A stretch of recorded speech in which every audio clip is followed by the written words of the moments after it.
Okay, so I'm getting back at it here. Today I am going to remove these bolts here. These two, I'm pretty sure, hold the radio in. This one, these over here hold the defroster in, those two there. And then that one holds the speaker in. So I just wanted to document that so I could remember myself. And I'll take those out and we'll move on to the next stage. Okay, that probably made you dizzy. I removed the speaker. I thought I'd go ahead and take a picture of it when I was thinking about it. So it has this connector. It runs over to the radio output. I opened it up. The speaker doesn't look terrible. I mean, it doesn't look dry rotted or anything. I'll probably hook it up in a bit and give it a whirl. It's got 3 wires that go to the speaker. The ground actually goes to right here, so that comes in, it helps hold it in. Usually these things have 2 wires. In the more modern ones, I'll have to figure out what the 3rd one is. Then this went on, it was like a, well actually, yeah, this went on at first, hold on. Sorry. So I had this back on it, and again, it looks pretty good, in pretty good shape. So that went on there like that, and then this went on like this. And then that came through with this washer and nut on the outside of the firewall.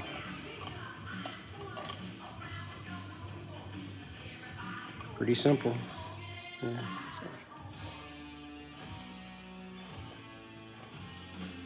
If I could put it on there. There we go.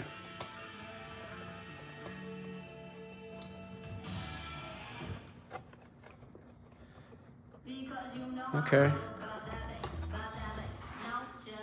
That's what it looks like from the front. It's in pretty good shape.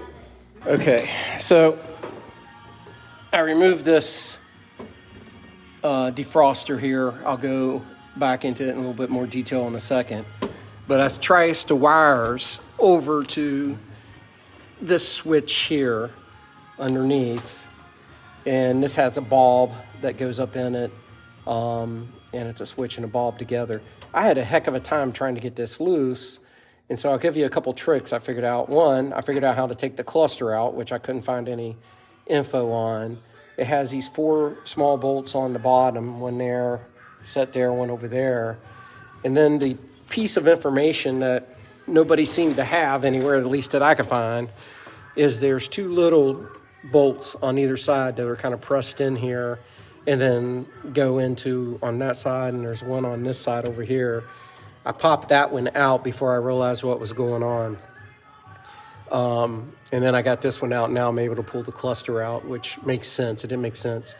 The other thing is I had such a heck of a time getting this loose, and then I figured out a little trick I just thought I'd share, is if you put a screwdriver up in this hole, I can keep the switch on the top side from spinning and be able to get a wrench on that and unscrew it. So I've got it almost unscrewed. I'm going to finish it here in a second. But just, that was such a pain in the butt. I just thought I'd share that because nothing should be this hard. Nothing this easy should be this hard. Okay, something I wanted to document. I missed earlier, so I came back out to do it. This is that defroster, and if you notice this on the inside, this is how it sits in there. You have these 2 outputs that go through these tubes like this up to little defroster funnels that fit into this hole. And there's one on the driver's side too.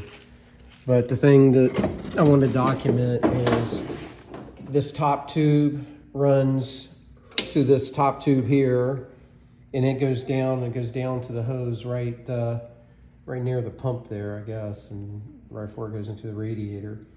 The bottom one is attached to this one that goes directly into the top of the motor. I'm guessing that that's right into the water sleeve and just distributes that water.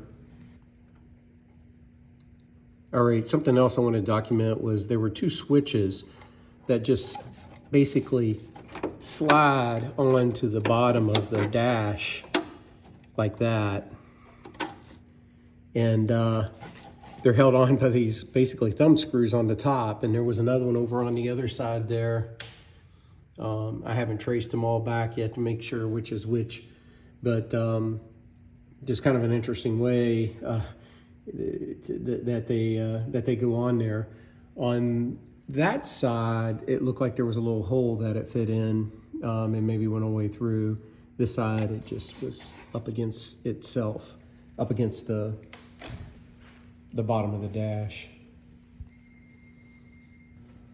Okay, just kind of wrap it up today. My hands hurt.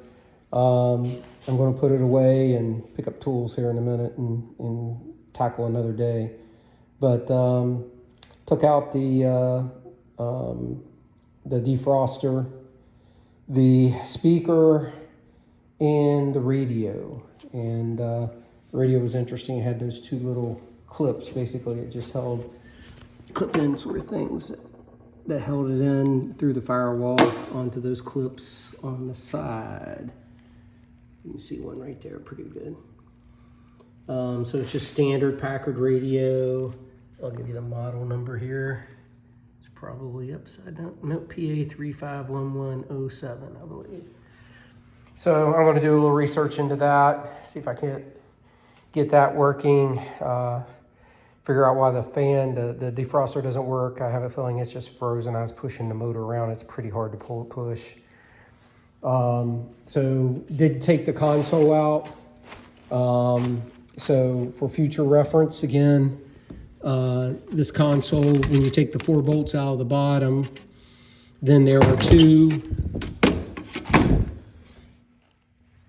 nuts you have to take off, one here and one over here, and that's the one that I found out the hard way. This goes back in there, and if you look on this side, I slid off the chrome here, and it's underneath the chrome. Worst comes to worst, I tried to get that out. I'm having a problem. I might have to drill it out and put another screw in it to hold it in and put it up behind there, and it'll be fine. So a little lesson learned, but I figured those console had to come out some way. I unhooked all the wires. The one thing I did notice about the wires is there's a lot of daisy chaining on the switches. And so I'm guessing when I look at the schematics, and if you remember, I'm going to have to replace all the wire anyway because of the fire, but and most of it looks pretty ratty, probably even without the fire.